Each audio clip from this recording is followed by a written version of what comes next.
What's going on, everybody? Welcome back to Charlotte, North Carolina. It's day 2, final day of ACC Kickoff. I'm Aslan, Hajivandi, joined by managing editor of Warchant.com, Ira Schoffel. Want to hit the thumbs up button. He's been here hammering away at the keyboard all week long. A keyboard that doesn't even work properly, but he's been in good spirits. Tom Lang, Austin Cox with us well out here at ACC Kickoff. All right, so Florida State and the Atlantic took to the stage today. Ira, we spoke to Mike Norvell, Jermaine Johnson, Jordan Travis, McKenzie Milton. Let's start with the head coach himself.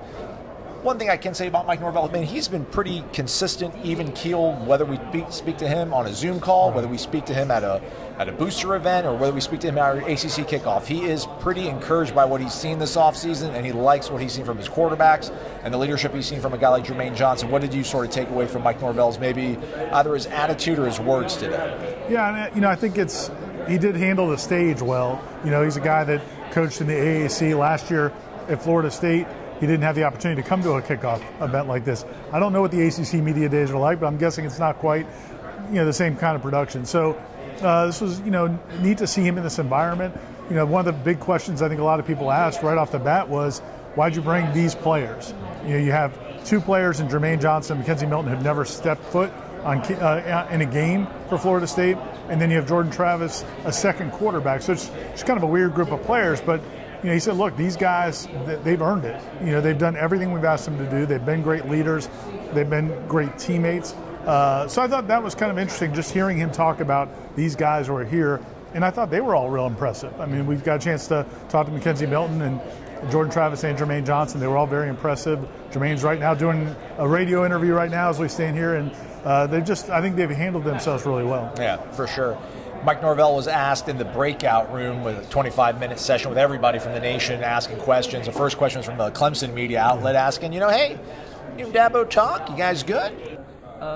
Not really. I mean, we both have jobs to do. Both continuing to invest in our programs, and that's my focus. I do love the gumption of some folks in the media. It's like, here's a head coach of Florida State University sits down for this first sit-down interview, and the first question is, so have you settled everything with Dabo Swinney over the game that wasn't played last year? Anyway, he handled that well, and they asked him if he's got any extra motivation going into that game, and he was like, we don't. I mean, there's no need for extra motivation. We get the opportunity to play a game.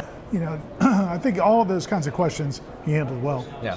Jermaine Johnson, as Ira mentioned, is off camera here doing an interview on Radio Row. He was asked, if he never thought in his head about, hey, you were in Georgia, why did you pick Florida State? Well, he certainly now realizes that there's a difference because every single outlet kind of asked him that same question. What I took away from Jermaine's answers today, the consistent message from him was just that, man, he's here for his teammates. He's here to accomplish team goals, and everything else will fall in line.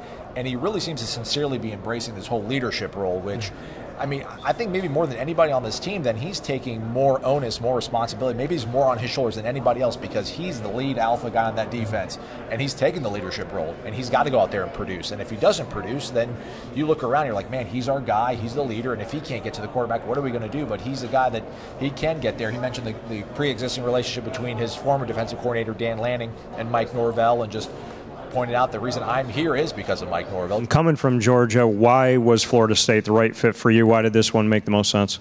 That guy right there, Coach Norvell, he called me, and everything he said just made sense. Jermaine Johnson, what was sort of the key takeaway you took from his comments today? Yeah, like you said, he is impressive, and he comes across like a guy who's been in the program for 5 years or 4 years because he comes across extremely invested in the program.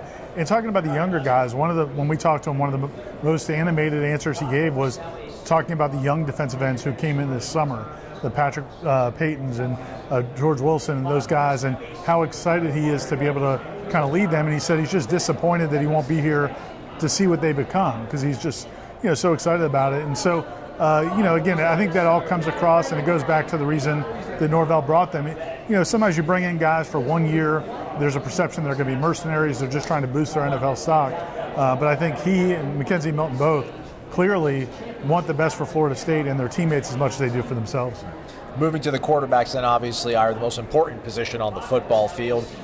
I think today more than anything sort of juxtaposed just how I think there's a different level of polish to McKenzie Milton. Now, granted, it's football executing physically is a different thing than coming up here and talking to people, but McKenzie Milton just seems at ease. Like, this has all been a process, getting comfortable at his new surroundings in the spring. Now this is kind of knowing the opportunity that lies ahead for him, and then it's simply kind of buckling down and getting ready. Whereas, like, Jordan Travis still seems to kind of be overwhelmed by this whole sort of opportunity to be the starting quarterback for Florida State. McKenzie Milton, to me, just kind of seems so at ease.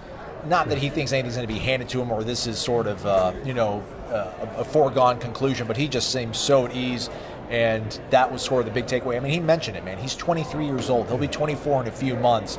I just think things are in place now that if he can step up and take the reins, man, this quarterback position will work itself out nicely for the next 2-3 years. I was just laughing because I was thinking of him at the sit-down interview we had.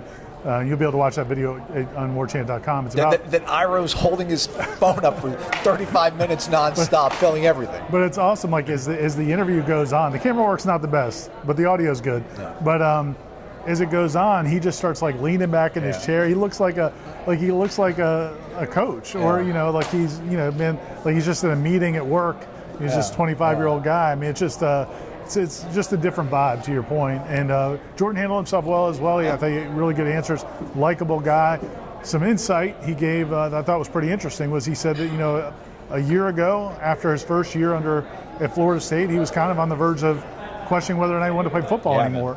And he had his college experiences have been Louisville was a disaster. Comes to Florida State, that year's a disaster, and he was starting to wonder, do I really want to do this? And said Mike Norvell's really kind of sparked that in him, that staff, these players, and it's so you got two complete opposite ends of the spectrum. Him, where this is all kind of fresh and new, a new start really for Jordan Travis. McKenzie Milton, somebody asked him if he's ever been to a media day before. He's like, yeah, I went to the AAC one in 2018. Yeah. So he was at a conference media day as a player of the year, 3 years ago. And so now he's got a fresh start as well. So it's an interesting group. Yeah, I think you mentioned as well, too, Milton's like, hey, man, I was there, too. I was wondering, like, a year ago, like, am I going to play football? So there was probably some real genuine camaraderie between those two guys, despite the fact that they're battling for that same position. Ira, as we wrap things up here at ACC Kickoff, man, any sort of final overview you have from the 2 days of speaking to players, coaches, administrators, everybody involved in this conference where you must bring your A game to succeed? Well, the big breaking news today was that Dabo's not going to retire, even though players. What happened? Oh, I'm just acting. I was just disappointed, man. I was hoping maybe. No, players are making money, but that's not what he meant. So he's not retiring. Yeah, well, I've never been apprehensive about NIL. That's not the story. People hear what they want to hear, and then they write what they want to write, and then people believe what they want to believe. So appreciate your question, but the beginning of it's not accurate. But yeah, it's the college model hasn't changed, everybody. Yeah. It's still the same. He just didn't want us to become professional football, and he says it's common sense to let these guys get money from signing autographs, which I don't think is part of the college formula prior to 2 weeks ago. But that's not what he meant. Yeah. But I thought just talking to some of the staff and the players and coaches, even during the downtime, you definitely get the sense that these this team, the guys who are here, Mike Norvell and these players, there's a real optimism, and I'm just not going to say confidence in terms of, hey, we're going to have this huge season, but I think they're confident in what they're doing. They feel good about the trajectory they're on and what they've done leading up to it. We talked to Mike Norvell off camera again, and he was just raving about the gains that different players have made in this offseason, and you really get a sense of how different this is than things were a year ago. So, everybody's excited, everybody's undefeated at this time of year. But, for now anyway, there's a lot of good vibes around Florida State football. We'll see if they continue into September and October. In case you're wondering what Notre Dame thought about their Week 1 opponent, we don't know. Notre Dame doesn't come out to ACC Kickoff. What's going to be going on over on the website for the next? I don't know. I mean, we got a little bit of content for you guys if you're into that kind of stuff. A lot of stuff over warchant.com. Stories about the quarterbacks. We got a story coming about Jermaine Johnson. Corey wrote a column about Mike Norvell and how he handled his first ACC kickoff and just different questions and the way he gave some good answers and some good non-answers. And we'll have plenty more. We had a sit down with ACC Commissioner Jim Phillips that should be up on the site tomorrow, talking specifically about Florida State, what Florida State means to the conference, whether or not Comcast is coming to Tallahassee at some point, or picking up the ACC network in Tallahassee. and a few other topics as well. So that'll be coming, and we've got some more content. We actually had some other interviews that won't be up on the site right away. Got to spread it out a little bit, got to milk it a little bit. We're still a little way away from season camp opening on August 7th. Yeah. So stay tuned to warchant.com. We'll have plenty of coverage. You guys will have your podcast. We'll have videos, more videos than you can shake a stick at. Exactly. And recruiting news too, right? Yes, Florida State got a commitment. Quarterback Chris Parson, who of course, Coach Norvell couldn't talk about it, but we know they're very excited about that. He's a 2023 quarterback, 4-star.